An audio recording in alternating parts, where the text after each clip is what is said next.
Hello, everyone, and welcome back to Strategy Gaming Dojo, where we find, learn, and play the great strategy games.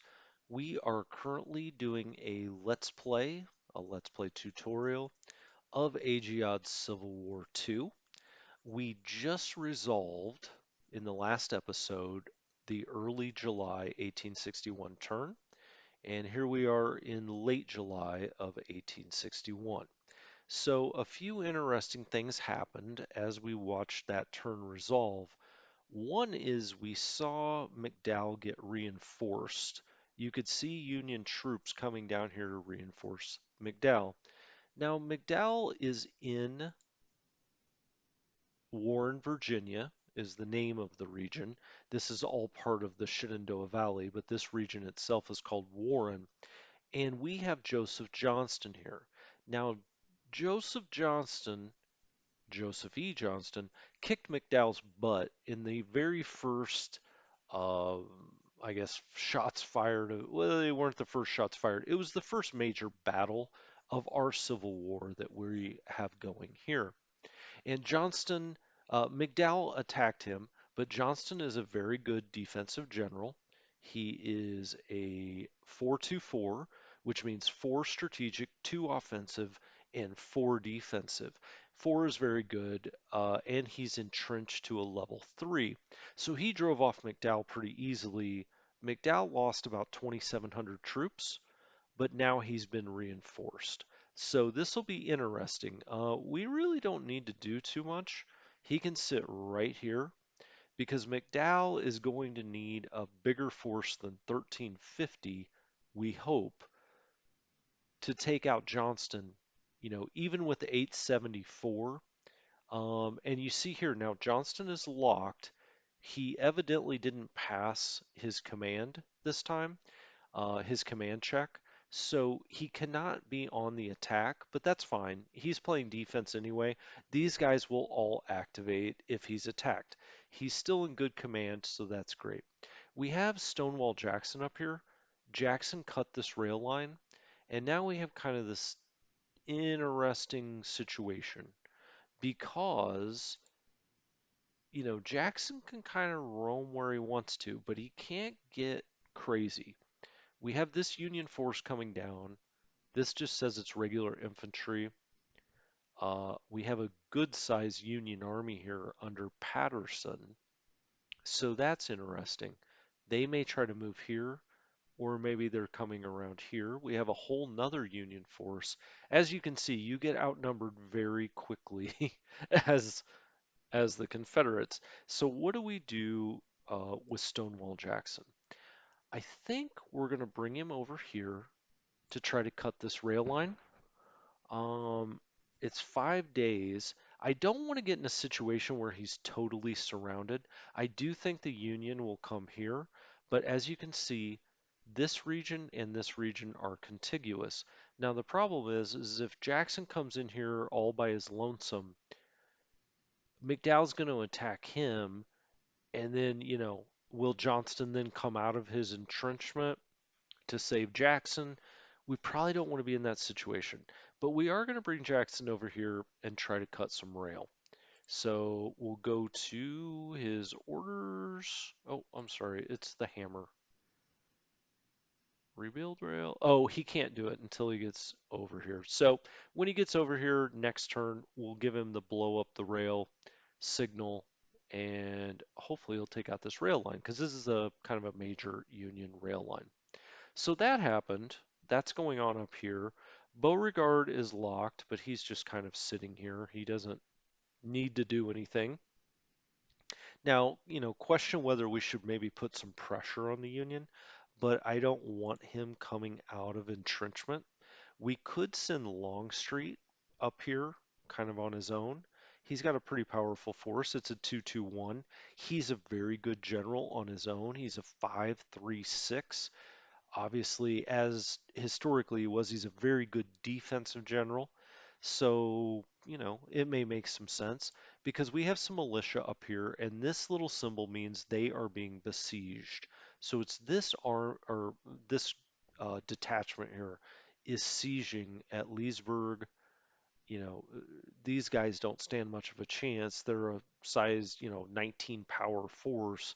We see 201 here for the Union, plus they have all kinds of reinforcements it looks like could come this way.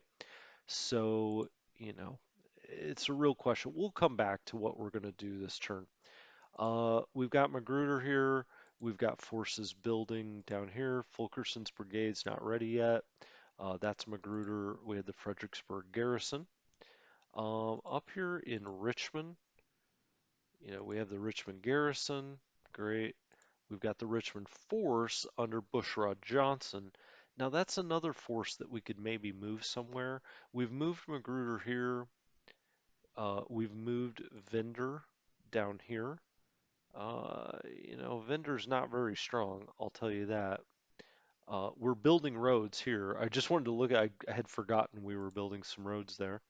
Oh, here we go. Here's the Carolina Department has shown up on this train. They're almost to Richmond. This will take 2 more days. We might as well just have them come all the way here. That'll take 4 days. Hmm. Well, that's interesting, right? We really need reinforcement over here, to be honest with you. I'm almost tempted to take Longstreet out. Well, he's locked this turn, but I'm saying, in the next like 2 or 3 turns, take Longstreet out and give him over here to Johnston. Um, that's something we may do. We'll think about it. Vendors down here. We have, stuff at Norfolk. That's great. We're just kind of letting Vendor sit here. He's a decent sized force, 84. Over here in the garrison, Norfolk has a really good garrison. It's a power 141.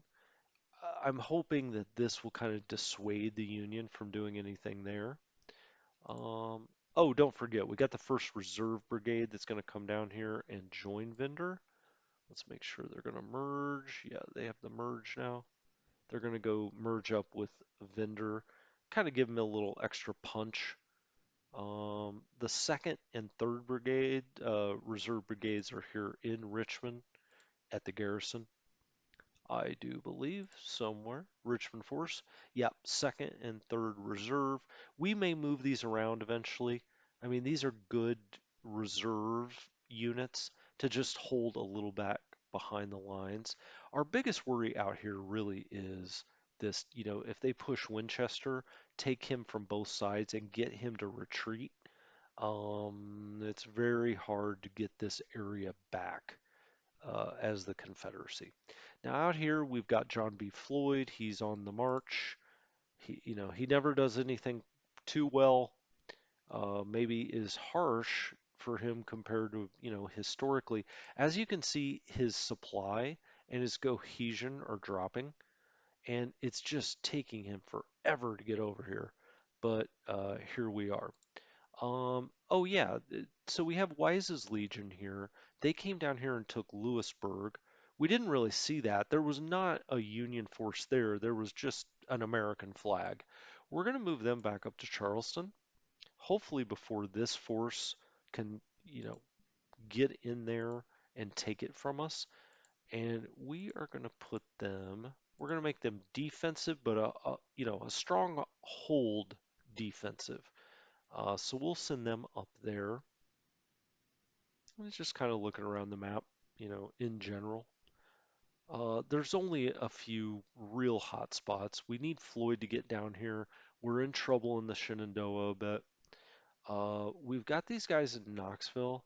We need to start getting Tennessee volunteers kind of at every station here because these Union troops here and elsewhere are going to start, pressuring us a little bit. And it takes a little bit, a few turns to build those guys. Now, Zollicoffer has woken. The Zollicoffer is awake. Here he is. Got a wagon train. This has almost made it up here. You may remember this was, made in Atlanta. And it's all, the solitary 4 wagons have made their way almost to Nashville. Looks like these ships have taken a little bit of cohesion hit. Why don't we just pull them into dock for a minute? and let them rest.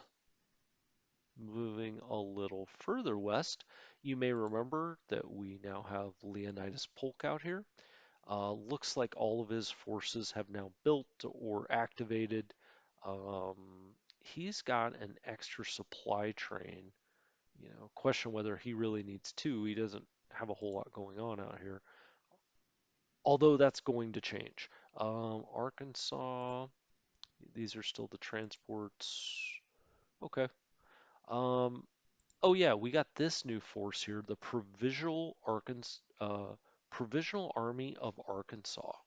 So they're protecting this western bank, or they are supposed to. Now you see the is already moving forces down the Mississippi, and we have to try to make that as difficult as possible. Now, one way we could do that is, we still have this force, but this force is steaming out here under Ben McCullough. The plan is to have McCullough take over this army, and maybe question, should we send some of these guys back? Because I don't like that. I hadn't noticed that during the game turn, but this we're seeing as we should have decent recon on this. So this is two brigades.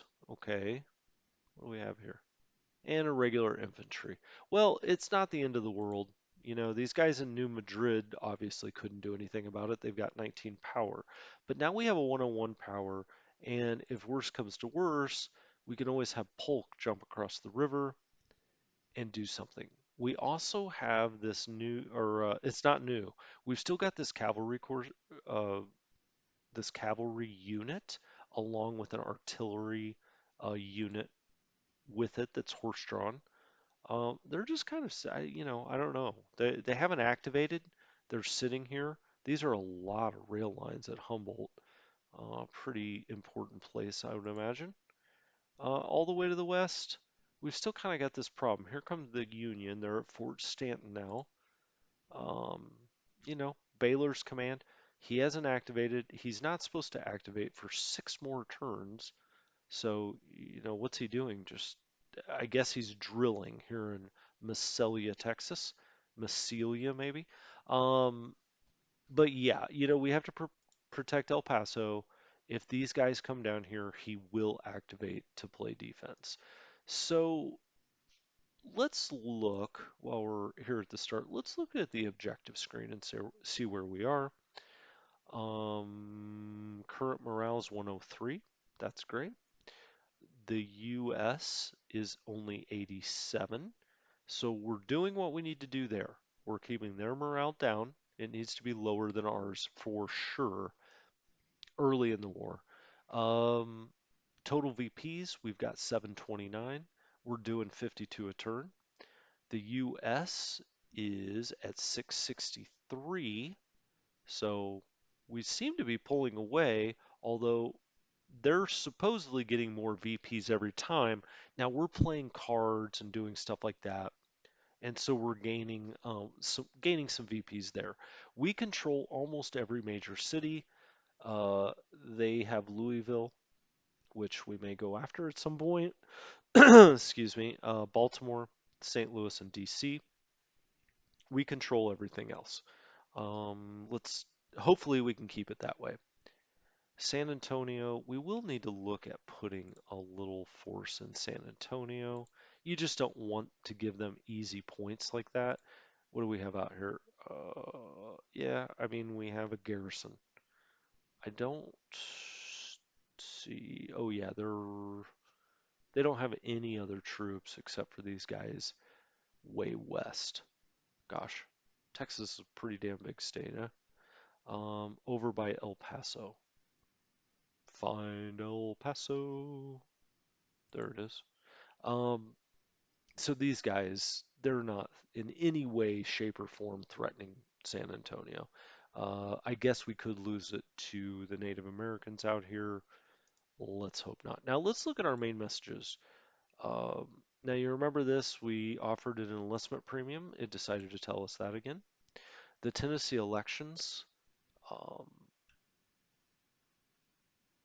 So this is basically telling you that in eastern Tennessee, they're siding with the Union. In the rest of the state, the seven victors took their seats in the Confederate Congress. Surprisingly, the losers acknowledged defeat and declined to take the vacant seats in Richmond or Washington. So essentially, Eastern Tennessee sent representatives to the United States Congress. Western Tennessee sent representatives to the Confederate Congress. And the people that lost didn't say, oh, well, we're now going to go to Richmond or go to DC. Everybody kind of just said, okay, let's keep it this way. That's fine. We're kind of a split state. Now, it's officially part of the Confederacy, but as you're seeing, that, there are mixed loyalties out in Tennessee, especially to the eastern part of the state. So it's something we need to keep in mind when we think about cards and there some of those loyalty cards. We might want to play them in eastern Tennessee. Um, okay, and we're just going to see our two battles from last time. You may remember J.O. Shelby was just kind of probing with his cavalry force. He got knocked back by Nathaniel Lyon. And this was the battle I was talking about before. Johnston, um, beat up on McDowell a little bit. It was basically, it was almost, well, it wasn't quite, it was like 2.5 to 1 for foot and, 2 to 1 uh, casualties for horse. We didn't lose any cannon, and the Union lost 18 cannon pieces. So, this was a nice, resounding victory, although he is now in kind of a precarious situation.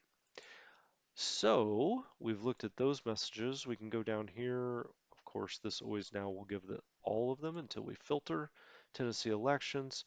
Union commissioned more ships for the river. They have the same options we do for river. We commissioned more railroad, which is always helpful when you're the Confederacy.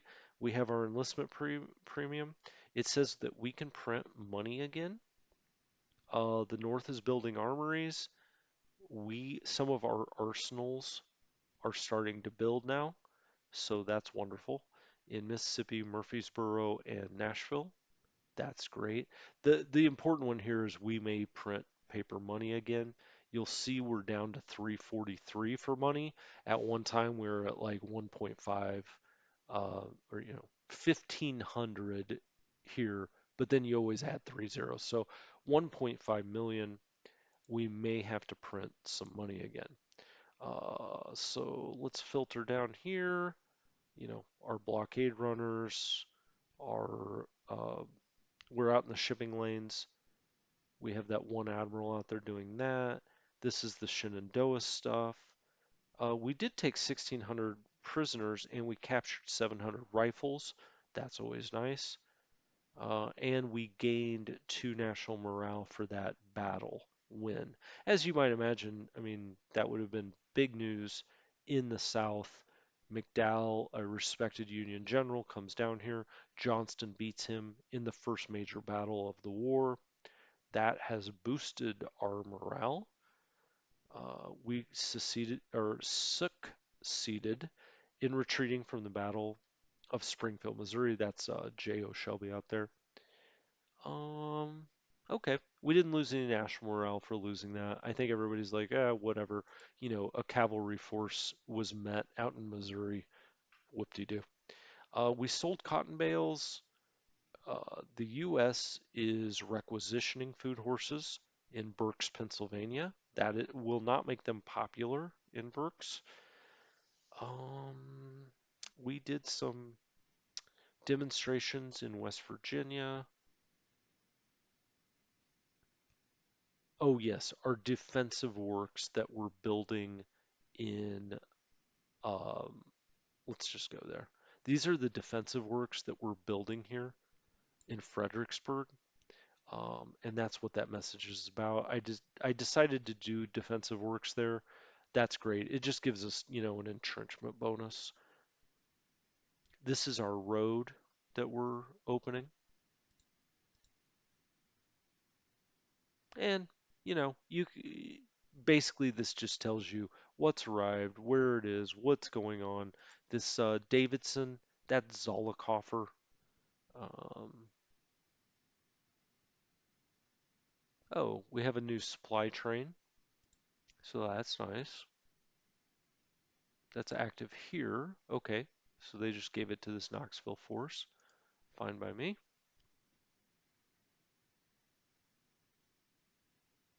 First Tennessee, the first Alabama is now active.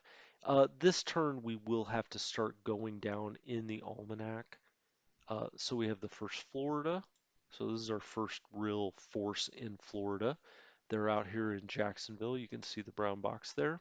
There's the first Florida. So this is, the Confederate States militias activating. Where was this Alabama force?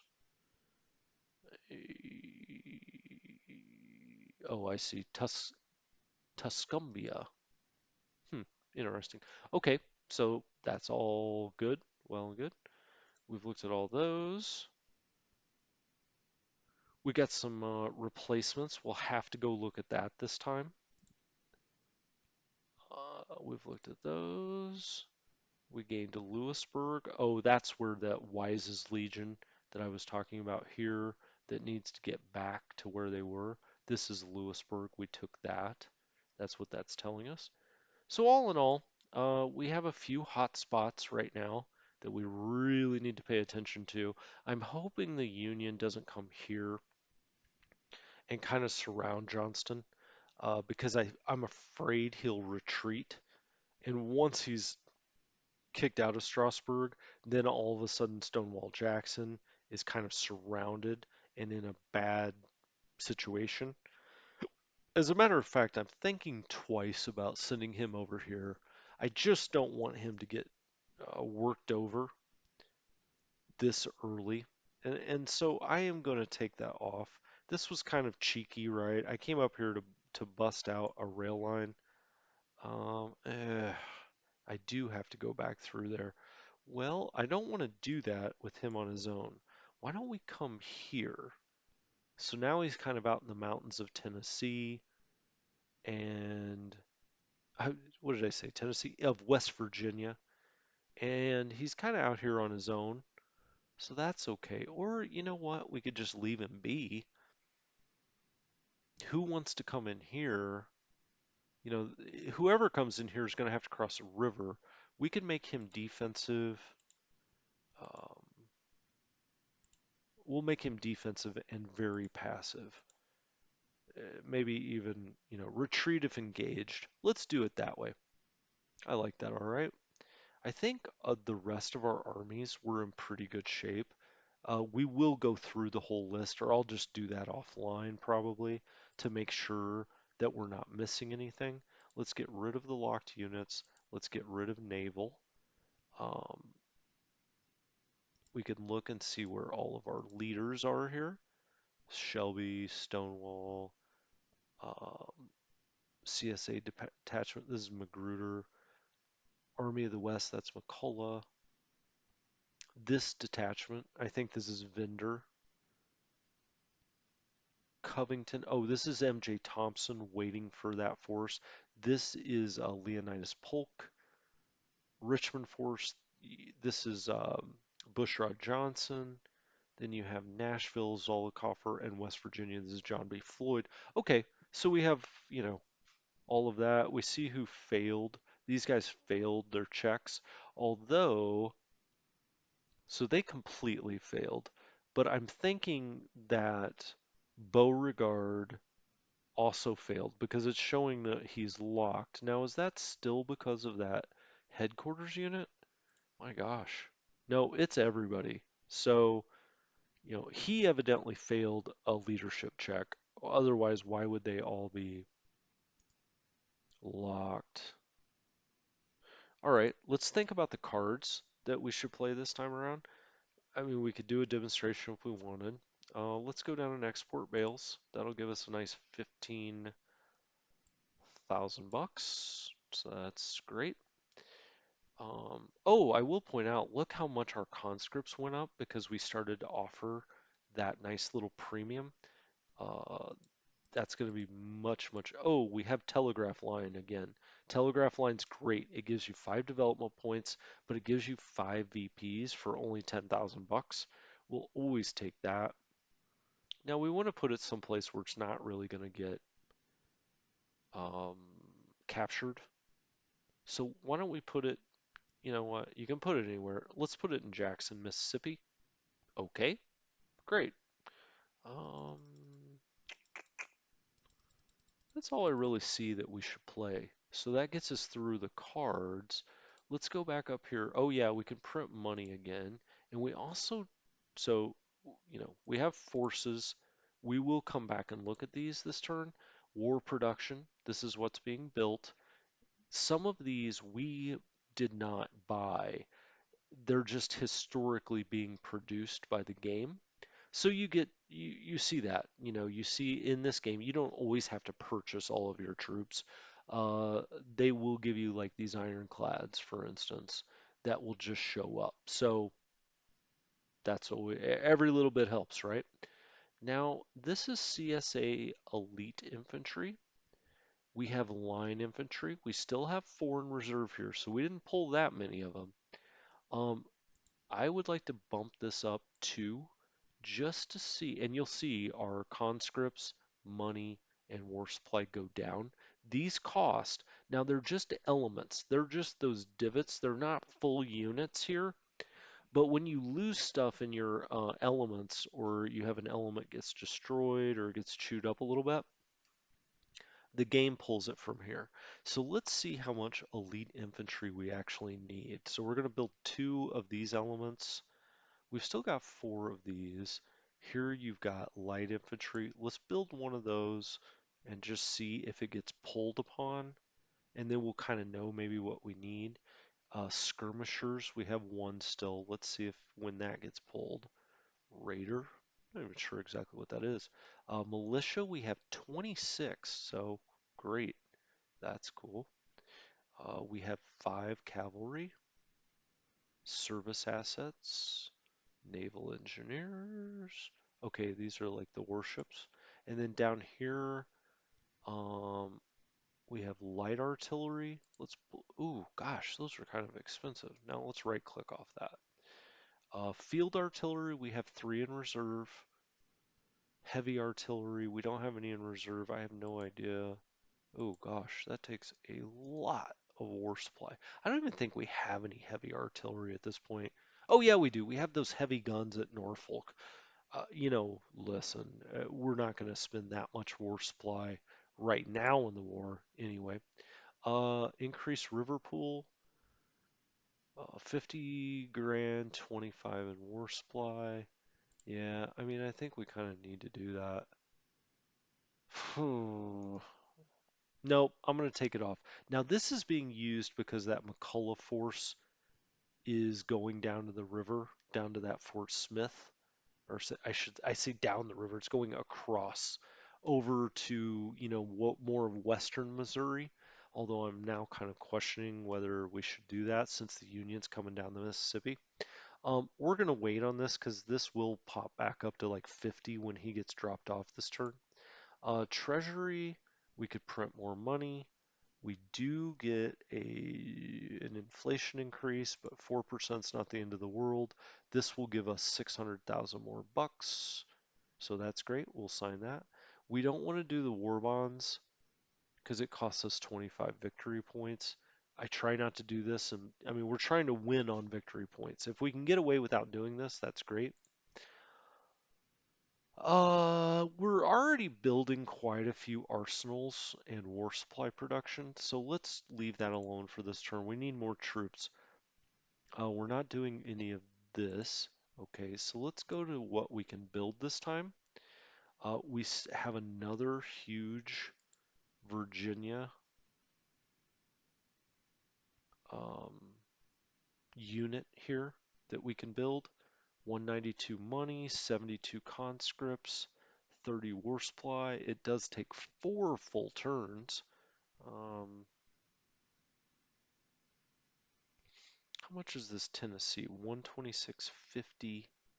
In 18, we've got to start building some things out in Tennessee, or we're going to get run over out there. Okay, let's build another one here at Fredericksburg for the big boys. Now we're eventually going to try to ship one or two of these over here to Johnston if he can survive. Let's go out here to Memphis. Oh yeah, okay. We can't do that. Oh, we won't get our $600,000. Crap. We won't get our $600,000 until that new paper money is actually issued. So it's possible we really won't be able to buy too much other than. So this is Louisiana. Oh, that's right. I wanted to go put something down, something more in Mobile. I like these little forces here. So we're going to put them in Mobile. So now we're down to 19 money, right? That's really what I wanted to do last time. But we just did it again. Ranger. Rangers don't cost much. Okay, you know what? Let's build a ranger. Um, who do we need to help? Okay, so that's McCullough. He's coming there. If I build this ranger,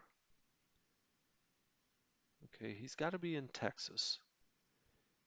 If you want to play in Texas, you got to have a fiddle in the band. Or evidently, if you want to build a ranger, hmm,